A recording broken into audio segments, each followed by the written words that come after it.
أعوذ بالله من الشيطان الرجيم. بسم الله الرحمن الرحيم. يا أيها الذين آمنوا لا تلهكم أموالكم ولا أولادكم عن ذكر الله ومن يفعل ذلك فأولئك هم الخاسرون. وأنفقوا مما رزقناكم من قبل أن يأتي أحدكم الموت فيقول رب لولا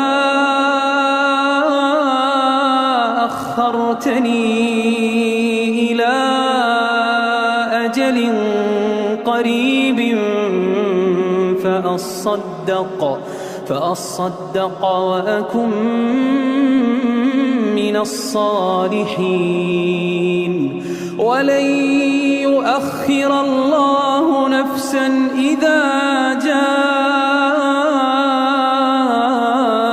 أجلها والله خبير بما تعملون.